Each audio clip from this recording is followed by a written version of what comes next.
حضرت معاویہ رضی اللہ تعالیٰ عنہ کے والدین کے لیے بھی بڑے بڑے اعتراضات آتے ہیں، اور ایسی ایسی باتیں لوگ کرتے ہیں، حیران ہو جاتا ہے انسان کہ یہ کیا کہنا چاہ رہے ہیں۔ پہلے تو دکھائیں گے کہ ابو سفیان رضی اللہ تعالیٰ عنہ جو تھے یہ کفار کے سردار تھے، تو بھئی کفار کے سردار تھے، پھر کیا ہوا اگلی بات نہیں بتائیں گے۔ اوہ خدا کے بندے، حالت کفر میں ایک بندہ جو کام کرے اور اس کے بعد ایمان لائے اور صحابی بنے اور نبی اس کو سینے سے لگائے، تمہیں کیا تکلیف ہے؟ تم اس کی پچھلی باتیں کر رہے ہو؟ نہیں، اس نے حضور کے خلاف جنگ لڑی تھی۔ میں نے کہا اچھا ذرا دل سنبھال، حضرت علی المرتضیٰ کے بھائی ہیں حضرت عقیل، انہوں نے اللہ کے رسول کے خلاف جنگ لڑی ہے، میدان بدر میں آئے ہیں؟ کہتے آئے ہیں۔ میں نے کہا حضرت علی المرتضیٰ کے بھائی بعد میں توبہ کر کے مسلمان ہوئے اور صحابی بنے؟ کہتے جی ہاں۔ تو میں نے کہا حضرت علی کے بھائی حضور کے خلاف مقابلے میں جنگ میں آئیں، بعد میں توبہ فرمائیں، ان کی بات کو اللہ معاف فرما کر سچا صحابی تسلیم کر لے، حضرت معاویہ کے ابا جی کا کیا قصور ہے؟ وہ بھی تو ایمان لا رہے ہیں بعد میں، وہ تمہیں نظر نہیں آتا؟ اچھا، حضرت ابو سفیان کے بارے میں آپ حیران ہو گئے۔ ایسے ایسے لوگ جملے اور کیمٹس پاس کرتے ہیں کہ بندہ حیران ہو جاتا ہے۔ یقین مانیے وہ پرانی باتیں لے کر آئیں گے، جی اس نے ایسے کیا تھا، ایسے کیا تھا۔ اچھا، انہوں نے ایسے کیا تھا، کیا رسول اللہ صلی اللہ علیہ وسلم کے ساتھ کلمہ پڑھنے کے بعد وفاداری کی جو بات کی ہے، ذرا وہ بھی دو چار جملے سنا دو؟ وہ نہیں سنائیں گے۔ میں نے کہا سنو، احادیث پاک میں ہے جب مکہ مکرمہ فتح ہوا اور مکہ مکرمہ مسلمان فوج فاتح کی حیثیت سے داخل ہوئے تو کہا یہاں تو بڑے بڑے دشمن رہتے ہیں، فرمایا لا تثریب علیکم اليوم، آج معاف کر رہا ہوں۔ تو کہا معافی کی کوئی شرط؟ کہا جی ہاں، جو بندہ بیت اللہ میں آ جائے اس کو امن ہے۔ بیت اللہ کا صحن بھر گیا۔ کہا یا رسول اللہ اب صحن بھر گیا ہے، اب کیا کریں؟ فرمایا من دخل دار ابی سفیان فہو آمن۔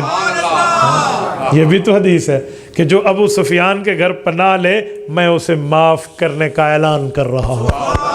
یہ بھی تو حضرت معاویہ کی حویلی کو حضور پاک نے جائے امن فرمایا ہے، یہ نظر نہیں آتا؟ اچھا، فرمایا اب ابو سفیان کا گھر بھی بھر گیا۔ فرمایا اچھا اب چھوڑو میدانوں میں آنا، جس بندے نے گھر کا دروازہ بند کر لیا اسے بھی معافی ہے۔ رسالت مآب علیہ السلام تو یوں فرما رہے ہیں، تو کیا مطلب؟ اچھا، میں ایک جملہ مزید آپ کی خدمت میں عرض کرتا ہوں۔ یہ جب شخص ایمان لائے ہیں حضرت ابو سفیان، تو کیا حدیث نہیں ہے؟ فرمایا الاسلام یہدم ما کان قبلہ۔ جب بندہ ایمان لاتا ہے تو گزشتہ تمام معاملات اس کے اللہ معاف کر دیتا ہے۔ بچپن سے سنتے آ رہے ہیں کہ 100 سال کا کافر بھی کلمہ پڑھ لے تو کلمہ پڑھنے کی بدولت اس کے 100 سال کے گناہ معاف ہو۔ تو حضرت ابو سفیان رضی اللہ تعالیٰ عنہ کی جو جنگ ہے، یہ جنگ عہد حضور کے خلاف لڑی ہوئی، اسلام لانے کے بعد معاف کیوں نہیں ہوتی؟ یہ کیوں نہیں معاف ہو رہی؟ اللہ تو معاف کر رہا ہے، رب کریم تو معافی کا اعلان کر رہے ہیں۔ اچھا، جب حضرت ابو سفیان والا مسئلہ پورا ہوگا پھر حضرت ہند کی بات لائیں گے، جو حضرت معاویہ رضی اللہ تعالیٰ عنہ کی والدہ ہیں، حضرت ہند۔ ان کو ہندہ کہتے ہیں اردو میں۔ تو کہتے ہیں ہندہ نے حضرت حمزہ کا کلیجہ چبایا تھا۔ میں نے کہا حالت کفر میں؟ جی ہاں۔ پھر کلمہ پڑھا تھا؟ جی ہاں۔ معافی مانگی تھی، ایمان لایا تھا، صحابیہ بن گئی تھی، تو پچھلی بات تم کیوں یاد کر رہے ہو؟ میں اگلی بات کر رہا ہوں نا، اس روایت کی سند پہ فی الحال بات نہیں کر رہا۔ چلو 1 منٹ کے لیے میں ان کا جملہ مان لیتا ہوں۔ تو یہ جو اس کے بعد ایمان لائی ہیں، کلمہ پڑھا ہے، صحابیہ بنی ہیں، تو پچھلی باتیں آپ کیوں مان رہے ہو؟ اچھا، اگلا جملہ بتاؤں آپ کو۔ حضرت ہند رضی اللہ تعالی عنہ جب ایمان لائی ہیں تو حضرت ابو سفیان کی بیوی ہیں، اور ابو سفیان کی بیٹی رسول اللہ کی گھر والی ہے، تو ہند تو حضور پاک علیہ السلام کی ساس بنی۔ ہند تو ساس بنی، اور ساس کون ہوتی ہے؟ ساس ماں کی جگہ پہ ہوتی ہے۔ یار تمہیں بات کرتے ہوئے کچھ حیا کرنا چاہیے۔ کیا جملے کہہ رہے ہو یار؟ کچھ تو بندہ سوچے کہ میں جو جملے کہہ رہا ہوں اس کا جواب مجھے اللہ رب العزت کی دربار میں دینا ہوگا، اور مجھے وہاں اس کا جواب دینے وقت بندہ کیا بات اختیار کرے گا؟ یہ میں آپ کے سامنے ایک آیت قرآن کریم کی پیش کر رہا ہوں۔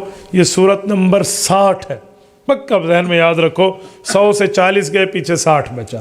یہ سورت نمبر 60 ہے، سورت ممتحنہ، آخری رکوع ہے اس کا۔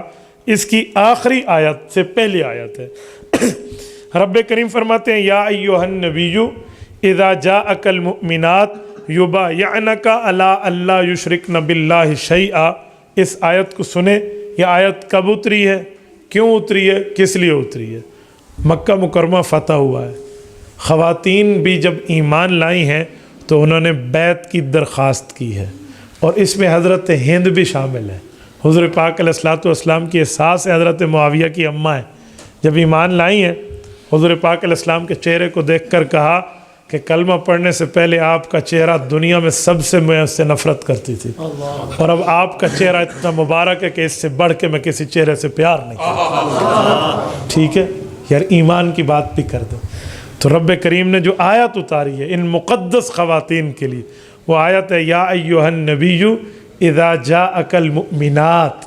مؤمنات، مؤمنہ کی جمع ہے، کہا ہے میرے پاک پیغمبر آپ کے پاس مؤمن عورتیں آئیں گی، یبایعنک، آپ ان کی بیعت لے لیجئے، ان سے بیعت کر لیجئے، ان کو کلمہ پڑھ کے خوشخبری اسلام دے دیجئے، شرطیں یہ رکھیے الا اللہ یشرکن باللہ شیئا، وہ شرک نہیں کریں گی۔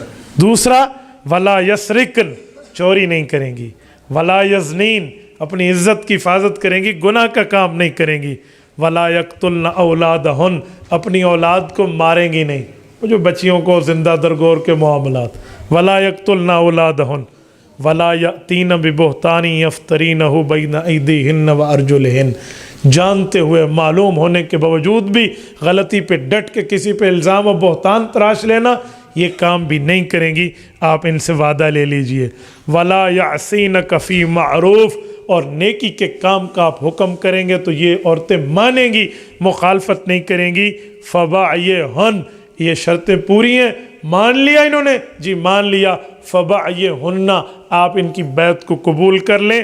واستغفر لہن اللہ، اور ان عورتوں کی کسی قسم کی کوئی گناہ کی بات ہو بھی تو محبوب مصطفیٰ آپ اپنی زبان سے ان کے لیے مجھ سے معافی مانگیے۔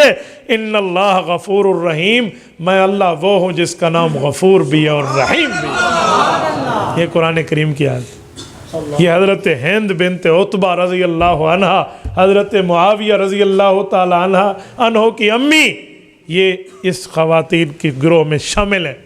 تو آپ مجھے بتائیں پھر کہاں جائے گا معاملہ؟ پھر حضرت معاویہ رضی اللہ عنہ پہ اعتراض کیسا؟ مولانا محمد نافع رحمہ اللہ کی قبر پہ رب کروڑوں اربوں رحمت نازل فرمائے۔ ابو سفیان اور ان کی اہلیہ، ان کی ایک کتاب ہے، ایک مقالہ ہے یار، پڑھنے کے قابل ہے۔ میں چاہوں گا کہ آپ میں سے ہر آدمی کے پاس یہ ہونا چاہیے۔ مولانا محمد نافع رحمہ اللہ حضرت سید حسین احمد مدنی رحمہ اللہ کے شاگرد رشید ہیں، اور محمدی شریف ضلع جھنگ کے ساکن ہیں۔ ان کی کتاب رحماء بینہم جو ہے نا، مفتی تقی عثمانی دامت برکاتہم لکھتے ہیں کہ میں نے بڑی بڑی اردو اور عربی اور فارسی کتابیں پڑھی ہیں، اس جیسی کتاب جو صحابہ کی شان پہ یوں لکھی گئی میں نے کسی زبان میں آج تک نہیں پڑھی، عربی میں ترجمہ بھی ہو رہا ہے، اور عربی میں اس کا ترجمہ ہو رہا ہے، 3 جلدیں ہیں۔ انہی کے شخص کی کتاب ہے حضرت ابو سفیان اور ان کی اہلیہ، یہ پڑھنے کے قابل ہے۔ یقین مان انہوں نے کس طرح ان کا جو ہے نا اسلامی چہرہ اور اسلامی تشخص پیش کیا۔ تو حضرت معاویہ رضی اللہ عنہ کی امی ہے، تو اس پر بھی کوئی اعتراض نہیں ہے۔